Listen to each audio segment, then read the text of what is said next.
Hey, so I just want to open up this video saying that I will have a lot less frames compared to my usual uploads. This is more of a one-off and I only have a little bit of time to actually get it done.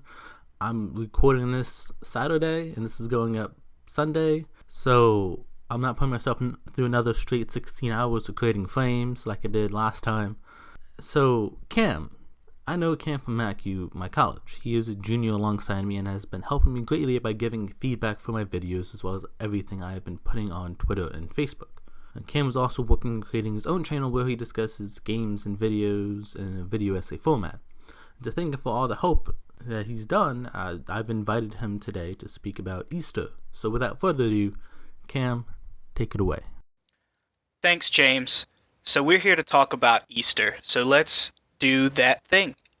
So, first of all, if you don't know about Easter, here's exactly what it was supposed to represent, especially to the early Christians and the early church, and what it represents to Christians today specifically. Easter is in fact the celebration of the resurrection of Jesus from the tomb on the third day after his crucifixion. Easter is what fulfilled the prophecy of the Messiah, which we see in Isaiah 53.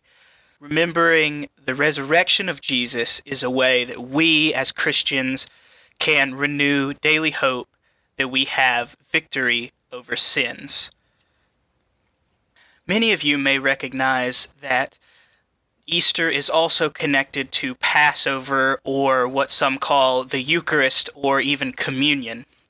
The connection to this has to do with a simple fact. The day before his crucifixion, Jesus observed Passover with his disciples. Now, Passover and the Eucharist, or communion, are two separate events. The former being the time in which Jews specifically remembered their trials and eventual freedom in the story of their exodus from Egypt in ancient times. So during this Passover feast, Jesus told his disciples that the bread would symbolize his body that would be broken, and the wine his blood, which would be poured out for the forgiveness of sins. And this is where the idea of the Holy Eucharist or communion comes from. There's also occasionally a bit of confusion about why exactly Easter is celebrated when it's celebrated. And this has actually been almost a controversy in early Christian times. The earliest Christians actually celebrated it on the 14th of what would be our March or April, which is the date of the Jewish Passover. Jewish days were thought to be from evening to evening rather than from 12 to 12 as we see them. So Jesus celebrated the Last Supper on the evening of Passover and was crucified the day of Passover. So the earliest Christians were actually converted Jews, so it makes sense that they would celebrate this along with one of their other holidays, I guess you could say, or one of their holy feasts. However, this specific tradition didn't last very long because some Gentile or non-Jew Christians began celebrating Easter on the nearest Sunday to Passover, since Jesus actually arose on a Sunday, at least as far as many Christian scholars agree. So this especially became the case in the western part of the Roman Empire and Rome itself, and this caused a bit of disjointedness where you would see different congregations celebrating Easter, or specifically the return of Christ to life after those 3 days. You would see different congregations celebrating it on different days. Now, a lot of people then felt that the date should continue to be based off the timing of the resurrection during Passover, i.e. that Sunday after Passover. So what they would do is, once the Jewish leaders determine the date of Passover every year, the Christians would set the date for Easter by figuring 3 days after Passover. Now, the astute observer might recognize that this is going to be different than the Sunday after Passover, because 3 days after Passover is going to be different every year. So that would mean Easter would only fall on Sunday every once in a while. So there you already have 3 different celebration times, but that's not all. Some others believe that since the Lord rose on a Sunday, and this day had been set aside as the Lord's Day, that this was the only possible day to celebrate his resurrection. And so as Christianity drew away from Judaism and managed to make itself more distinct, some people were reluctant to base the Christian celebration of Jesus' resurrection on the Jewish calendar.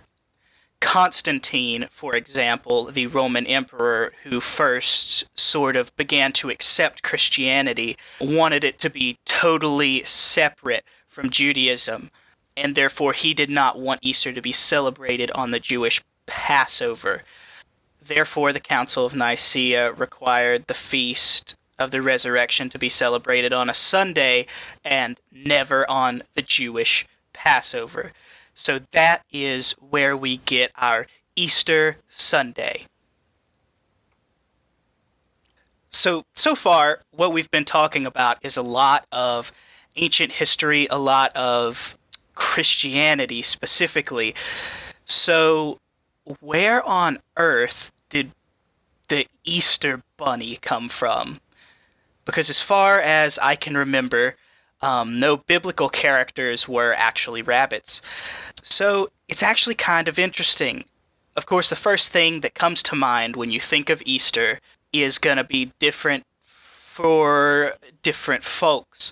As a Christian, the first image might be a cross or an empty tomb, but for much of the general public, and maybe even for some Christians, there's this blitz of media and merchandise that you're much more likely to think of the Easter Bunny, this rabbit that hands out eggs. So how did this little fuzzy guy come to be a part of Easter? Well, the short answer is there is no real answer. But there are several reasons, perhaps, that the rabbit became associated with Easter, none of which actually have to do with any kind of Christian belief or Jesus in any specific way. Now, that's not to say that because the Easter Bunny is not specifically related to Jesus, that it is of the devil, or that you should stay away from it because it's some kind of scary, quote-unquote, pagan belief. This simply isn't the case. It's much more a merchandising tool than anything else nowadays. That being said, if you are a Christian parent, there's no need to, feel like you shouldn't celebrate Easter, or that you should shun the Easter Bunny specifically. That, of course, is completely your choice as a parent, but it's worth recognizing that this is just a simple merchandising tool nowadays. So there's no need to get up in arms or have your children stay away from it. But it's worth telling them and letting them recognize, what the holiday is actually about, more than the Easter Bunny himself. That being said, Easter naturally comes during springtime, and it's springtime is a celebration of new life in many ways. As such, a lot of animals, like rabbits, that produce many offspring would be easy to include in this celebration of new life. Now, supposedly, the rabbit or the hare is also an ancient symbol of the moon, in some cultures, and the date of Easter is naturally dependent on the moon in some way. since the Jewish calendar is a lunar calendar. So this kind of vague connection may have, in some ways, helped the Easter Bunny specifically to be absorbed into the celebration. If you're a Christian parent and you still would like to celebrate Easter with the Easter Bunny, which naturally is totally fine, there's absolutely nothing wrong with the Easter Bunny. There's nothing, inherently bad about it. But some parents just have a difficult time putting the Easter Bunny together with Jesus. So, one interesting idea that some people have is that the rabbit's burrow down into the ground actually helped the animal's adoption as part of Easter celebration, because believers would see the rabbit coming out of its underground home as a symbol for Jesus coming out of the tomb. This, more likely than anything, was the Christians of the time taking a pre-existing symbol, that idea of new life and fertility and less Christian ideas, and perhaps even a marketing ploy, not as much as today, but perhaps from the time, and giving it new meaning to reconcile it with the Christian holiday. So if, as a Christian parent, you're having a difficult time and you would still like to use the Easter Bunny, there is an option for you. As far as how this tradition got started in its full scale in America, supposedly the Easter hare, the Easter Bunny, came to America with German immigrants, and its role was kind of passed to the common American rabbit, the Easter Bunny. Originally, children would make nests for rabbits in their hats, bonnets, or fancy paper boxes, whatever. Very reminiscent of how today we will use the small grass-like plastics to fill a basket and make a, sort of makeshift nest in which to put our colored eggs. And they would do the same thing. They would make these little nests, and then they would put them in a secluded spot to keep from frightening the shy little bunny rabbit. The appealing little nests full of colored eggs would probably have helped the custom spread, especially since it allowed parents to easily get their kids into a sort of activity. So back in southern Germany, though, the first pastry and candy Easter bunnies became popular at the beginning of the 19th century. This custom also crossed the Atlantic to America, where children still eat candy rabbits today, particularly chocolate ones, which in my opinion are some of the best ones. Now, we've talked a bit about the rabbit, so here is a fascinating question to many. Why eggs? I mean, he's a rabbit, so why not have an Easter chicken if you're going to have eggs? Well, once again, this tradition has a long, pre-Christian history as far as being a symbol associated with life and the new beginnings of spring. So naturally, it's easy to put this in with springtime celebrations and associate it easily. A lot of ancient cultures, in fact, viewed eggs as a symbol of life.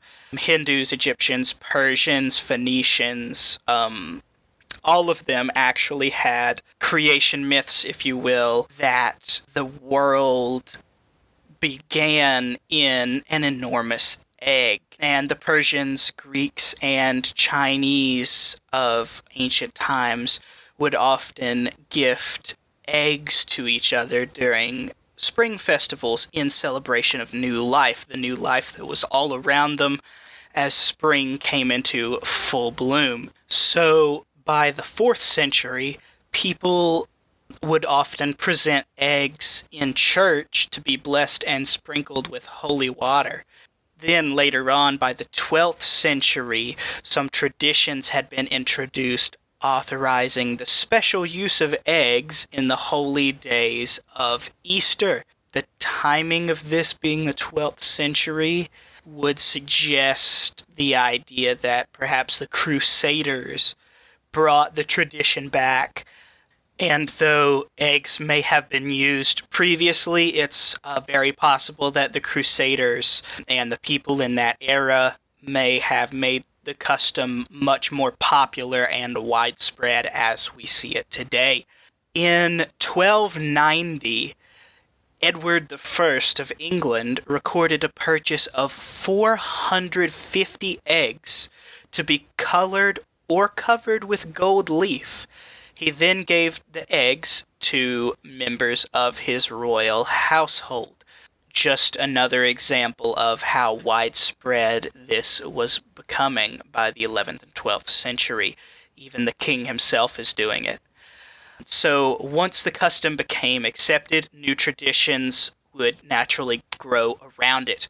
Eggs were dyed red for joy in the memory of Christ's blood. Egg rolling contests came from America to England, possibly as a reminder of the stone being rolled away. And naturally, what about the classic egg hunt? One source even suggests this grew out of the tradition of German children searching for hidden pretzels during Easter season. Since children were hiding nests for the Easter bunny to fill it with eggs at the same time they were hunting pretzels, it was only a small leap for them to begin hiding the eggs instead. So, that is a little bit about Easter as a Christian celebration. I hope that you enjoyed this little talk with me, and I just want to thank you again, James, for allowing me to help you out for your Easter video. I really appreciate it. And naturally, I'm sure, just as James does, I really appreciate everyone who watches this. So thank you again. My name is Cam, and I will see you next time. Thanks, Cam, for that lesson on the historical backgrounds concerning Easter. Easter is inherently an important holiday for Christians as it celebrates the resurrection of Jesus, what signifies our life and resurrection as believers. In all reality, what we are celebrating is the immense grace and love betrayed by God as Jesus died for us while we were still sinners. Keep an eye out as I'll be sharing Cam's channel information when he actually creates one. Stay safe, friends, and don't you dare go hollow.